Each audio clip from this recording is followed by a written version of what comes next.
पानी पीकर खाना खाकर चंदेरी चली घाघरा उठाकर। पानी पीकर खाना खाकर चंदेरी चली घाघरा उठाकर, आराम से याद कर सकते हो इसको।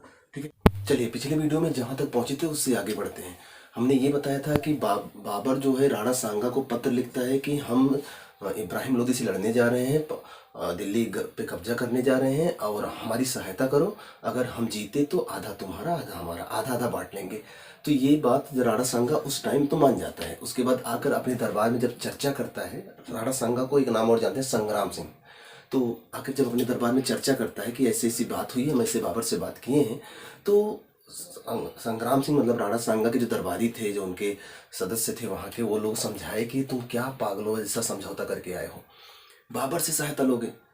आप 2 बार खुद ही इब्राहिम लोदी को हरा चुके हो। घटौली का युद्ध याद है ना, आप हरा चुके हो, उसके पहले भी हरा चुके हो। आप बाबर के सहयोग से जीतने जा रहे हो। अरे आप बोलो तो आज ही के आज इब्राहिम लोदी को हम लोग मार डालें और दिल्ली आपका है।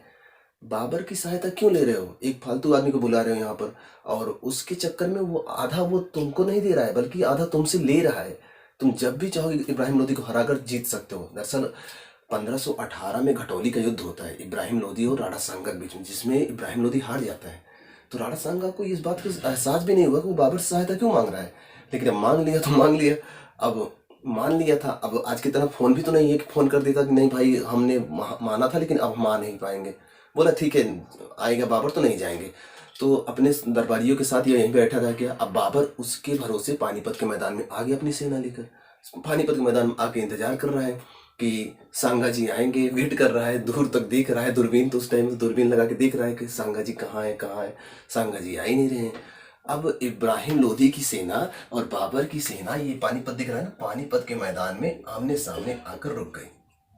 आमने सामने रुक गई। अब क्या करें? आपको याद होगा बाबर का एक जीजा था, पिछले वीडियो में यही बताए थे। उसने बाबर को तुलगमा युद्ध पद्धति सिखाया था, याद है ना? तुलगमा युद्ध पद्धति में क्या होता है थोड़ा सुन लीजिए इसके बारे में, तब समझते कि ये कैसे जीतता है। देखो तुलगमा युद्ध पद्धति में ये होता है, जैसे बाबर के पास जो भी सेना रहेगा, एक मेन सेना यहाँ खड़ी रहेगी बॉर्डर पे, और मान लो इधर इब्राहिम लोदी की सेना है ये, तो अब इधर सेना खड़ी है इधर, और इधर भी सेना खड़ी है। तो इब्राहिम लोदी तो यही सोचेगा ना कि सेना यही इतनी है, इसी को हराना है बस। दूसरी बात, इब्राहिम लोदी के पास बाबर से 10 गुना ज्यादा सेना थी, इसलिए बाबर को थोड़ा सा मन में डाउट था, पता नहीं जीतेंगे कि नहीं जीतेंगे। लेकिन इसीलिए वो राणा सांगा से हेल्प मांग रहा था। अब राणा सांगा आया भी नहीं, युद्ध के मैदान में बुलाकर आया नहीं। इसे कहते हैं ना कि धोखा देना, ऐसे कि मतलब मेन समय पे बुलाकर धोखा दे देना कि यहाँ पर आओ हम मिलेंगे, उसके बाद आया ही नहीं। कोई फोन करके आपको बुलाए कि आ जाइए आज़ाद पार्क में मिलते हैं, आज़ाद पार्क में आप दिन भर वेट करते रहो, कोई आया ही नहीं। ठीक है, इसलिए मतलब कि बारात में मंडप पे वरमाला लेकर दूल्हा खड़ा है, दुल्हन आया गायब हो गई है, बस वही चीज़ है। यहाँ पर ये आकर वेट कर रहा है कि बाबर अब राणा सांगा अब आएगा, राणा सांगा आया ही नहीं। अब ये बाबर थोड़ी सी सेना लेकर इसके सामने, इसकी सेना इतनी बड़ी, मान लो इतनी बड़ी रही होगी, इतनी बड़ी जितना खींच सको, और बाबर कितनी बड़ी सेना। अब तो आप ही सोचो, यहाँ पर इस सेना से टक्कर लेने लायक है कहीं से? नहीं है। लेकिन क्या करें, अब तो मैदान में आ ही गया है, अब तो लड़ना ही पड़ेगा, भाग भी नहीं सकता था। तो अब ये लड़े कैसे, सोच रहा था कैसे लड़ा जाए, और इसको इतनी सेना दिख रही थी। तो इसने अपने सैनिकों को समझा रखा था कि सैनिक तो पहले देखे, उसके बाद सैनिक भी समझ गए कि इससे जीतना मुश्किल है।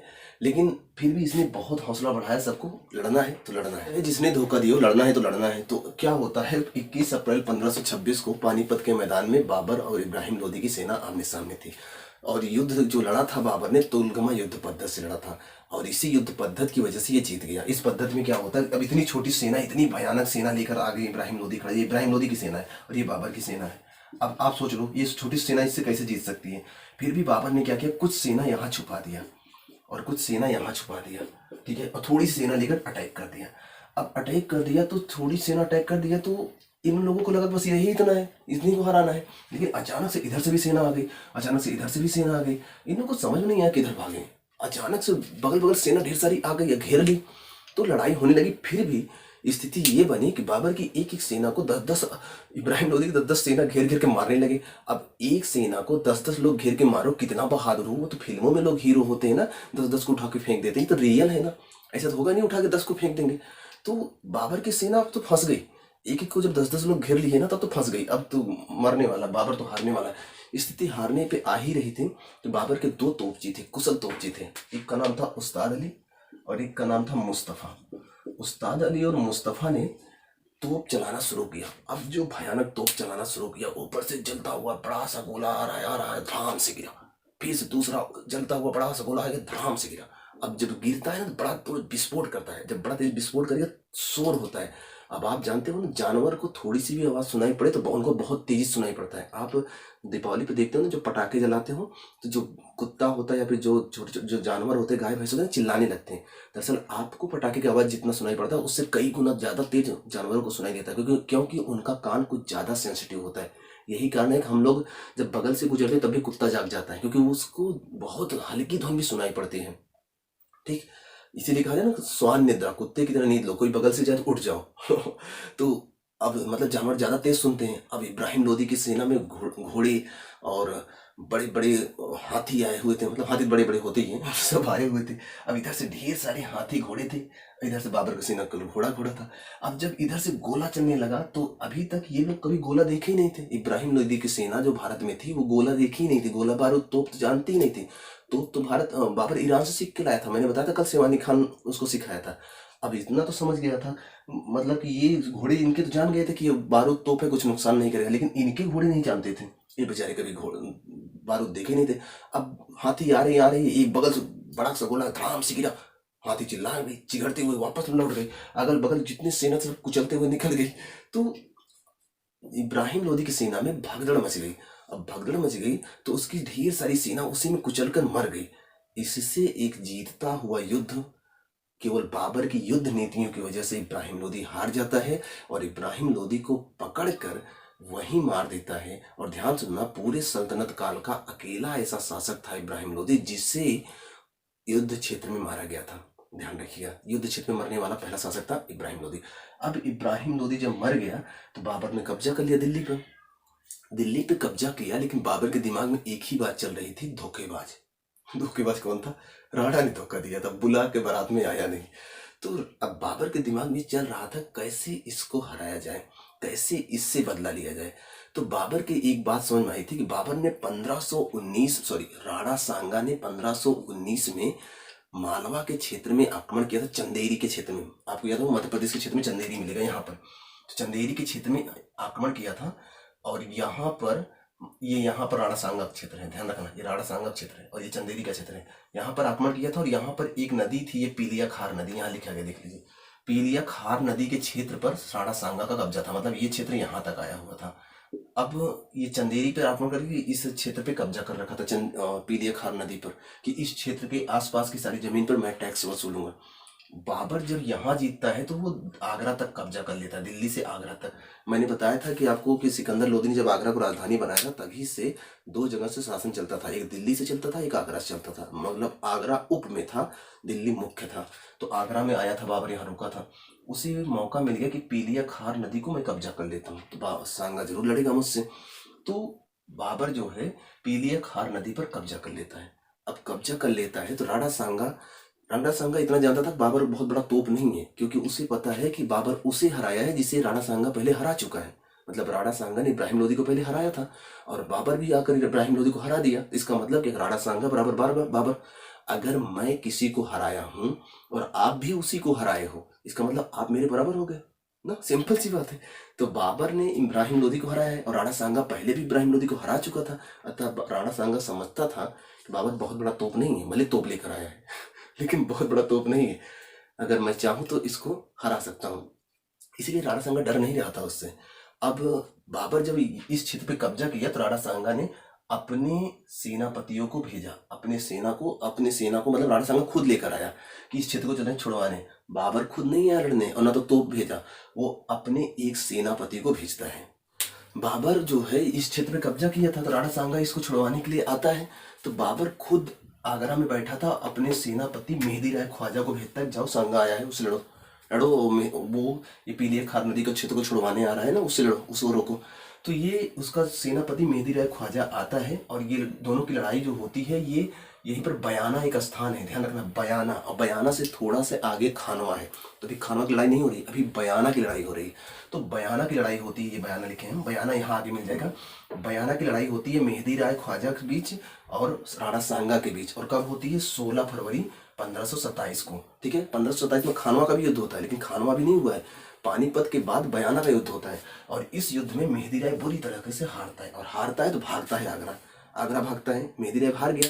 तो इधर से जो जब भागा ये हार के, तो इधर से जो राणा सांगा के सैनिक थे खुश थे, जयकारा लगाने लगे, अरे हम तो जीत गए, तैमूर भागा, तैमूर भागा, तैमूर भागा। मतलब ये जो बाबर था आप जानते हो ना, तैमूर लंग का वंशज है, 5वीं पीढ़ी का संतान है, तो तैमूर लंग का वंशज है।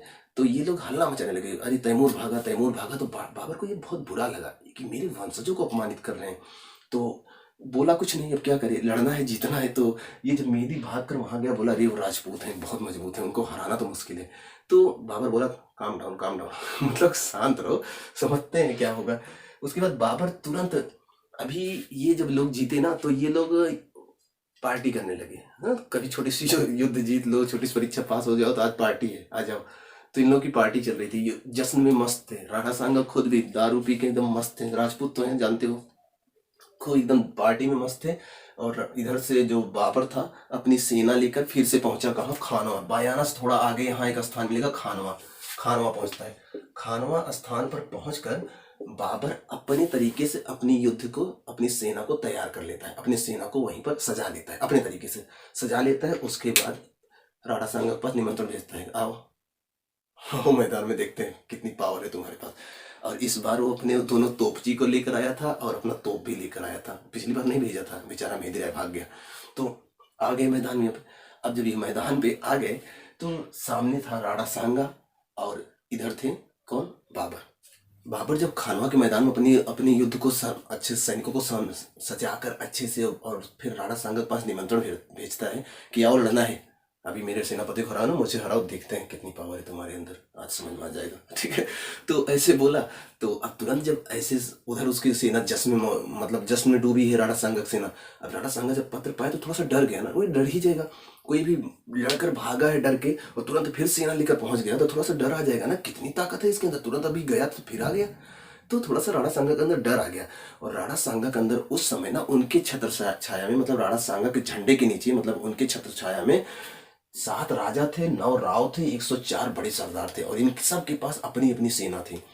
तो राणा सांगा ने सबको मिलाया, इन सबको आपस में मिलाया, जिसमें से कुछ के मैं नाम बता दे रहा हूँ। जैसे कि मेदिनी राय तो आप जानते हो चंदेरी में रहा, मध्य प्रदेश में मेदिनी राय, ये भी इनके साथ में था। महमूद लोधी, ये सिकंदर इब्राहिम लोधी का भाई, जिसको बाबर ने मार के दिल्ली पे कब्जा किया है, महमूद लोधी। ये लोग तो पहले से बुलाना चाहते थे बाबर को, याद है आपको, यही लोग तो भेजे थे बाबर को कि लुटेरा हम, मतलब कि भाड़े पे एक लुटेरा बुलाएंगे, सुपारी देंगे, सुपारी दिया था, याद है आपको। तो महमूद लोधी और राव गंगा और मालदेव, मालदेव की कहानी आगे भी आपको बताएंगे, बहुत अच्छी कहानी है। तो राव गंगा और मालदेव ये मारवाड़ में थे, ये दोनों।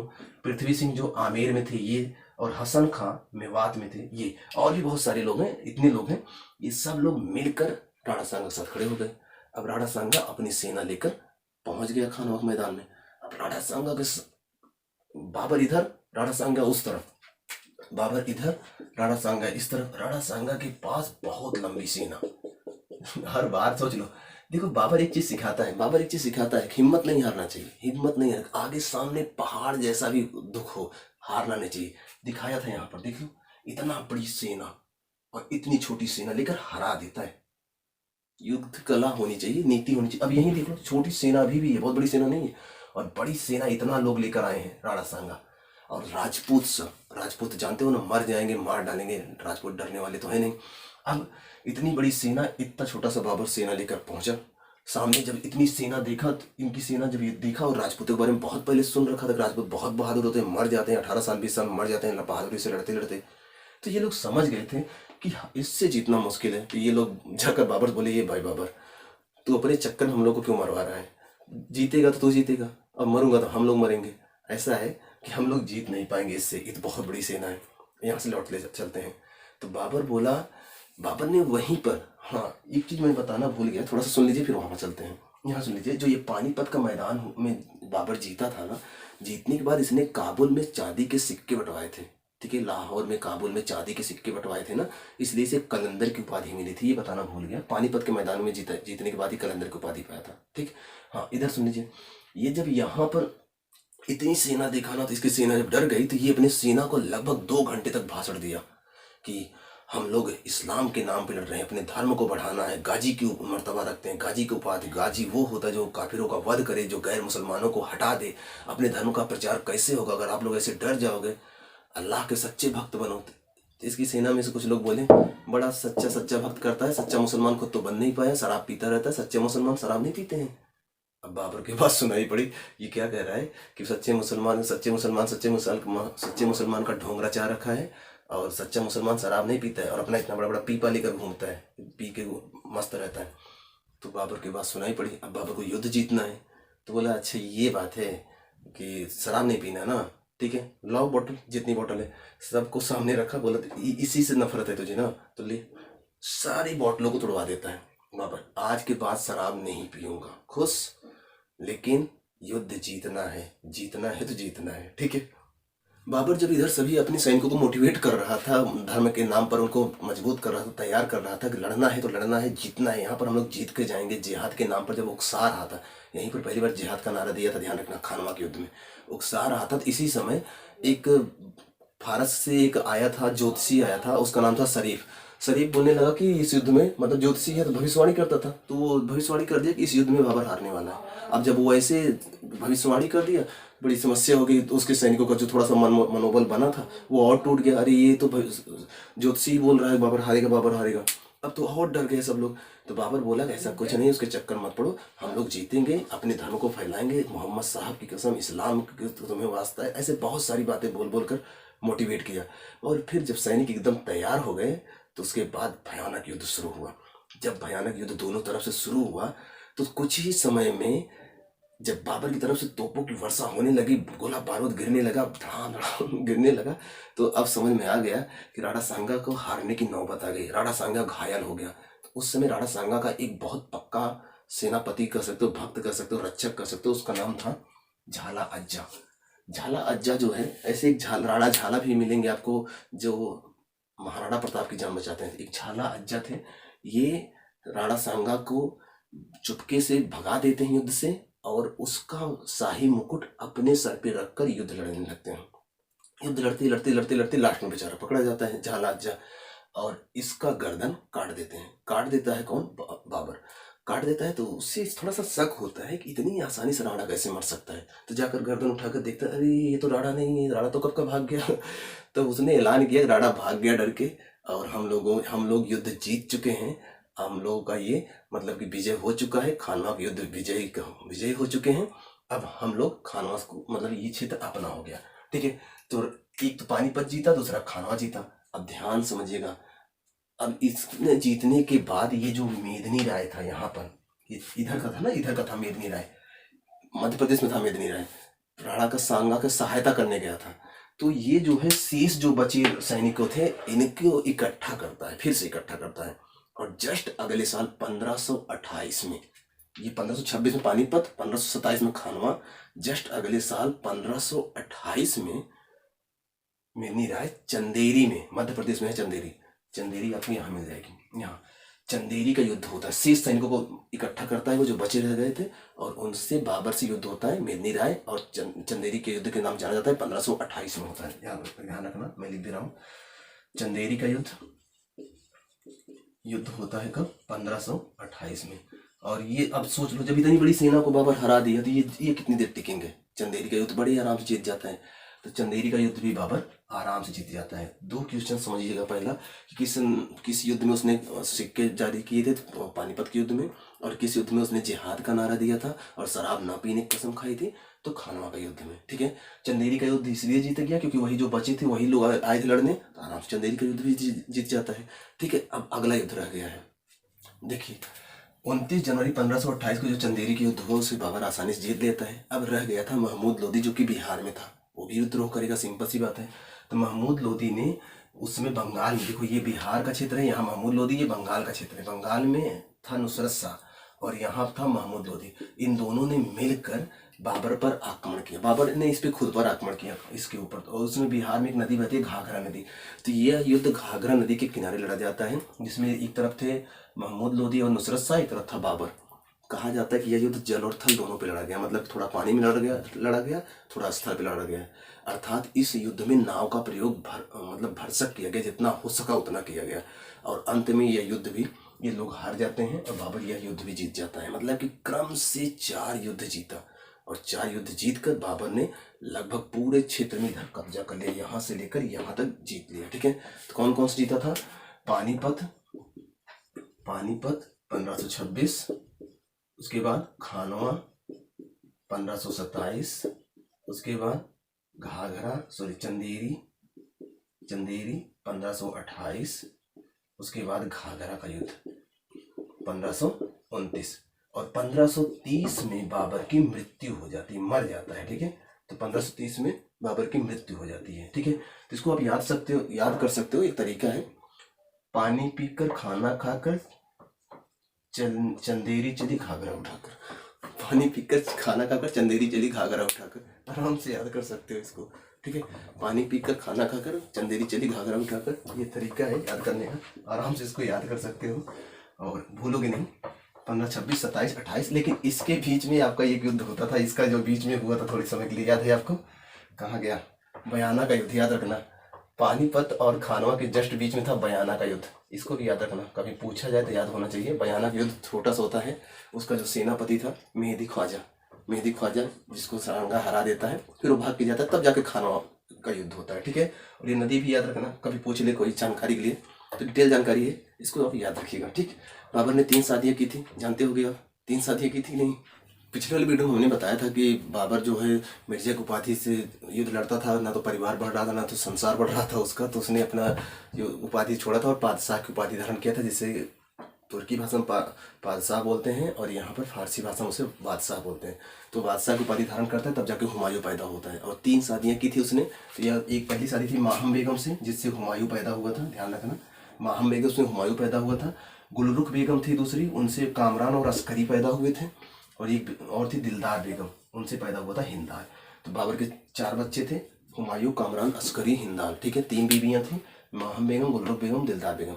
इसमें सबसे ज़्यादा वो प्यार करता था दिलदार बेगम से, नाम ही से पता चल रहा है दिलदार थे, तो दिलदार बेगम से करता था। ठीक है, हाँ, और एक चीज़ और है, आप जो बाबरी मस्जिद वाला विवाद खूब सुनते हो और अयोध्या मामले में, तो इसका एक सेनापति था, उसका नाम था मीर बाकी। मीर बाकी ने 1528 के आसपास बाबरी मस्जिद का निर्माण करवाया था। जो अयोध्या में राम मंदिर है उसको तोड़ फोड़ कर वहीं पर बाबरी मस्जिद बनवाया था, मीर बाकी ने किया था, ध्यान रखना। और ये जो उस समय जो भाषा थी, सल्तनत काल की पूरी भाषा फारसी थी और ये मुगलों की भी आगे की पूरी भाषा फारसी ही होगी, तो इनकी भाषा क्या थी? फारसी थी, याद रखना। और इसको आप याद रखेंगे, माहम बेगम, गुलरुख बेगम, दिलदार बेगम, हुमायूं, कामरान, अस्करी, हिंदाल और मीर बाकी ने बनवाया था बाबरी मस्जिद 1528 में। 1528 वही समय है जब बाबर ने कहाँ आक्रमण किया था? पानीपत के बाद, खानवा के बाद चंदेरी। ठीक है, 26, 27, 28 में चंदेरी पे आक्रमण होता है ना, तो वही चंदेरी कहाँ है? मध्य प्रदेश में। तो उसी समय इसने यहाँ बनवाया था। ठीक है, और जो इनकी भाषा थी फारसी थी, याद रखना, मुगलों की भी भाषा फारसी थी और सल्तनत काल की भी भाषा फारसी थी।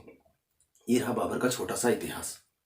बाबर चूंकि तुर्की जानता था, इसलिए वो अपनी आत्मकथा तुर्की भाषा में लिखा था। ठीक है, तुर्की भाषा में उसने अपनी आत्मकथा लिखा था, तुजू के बाबरी। याद होगा आपको, बाद में उससे फारसी में अनुवाद करवाया जाता है अकबर के समय में।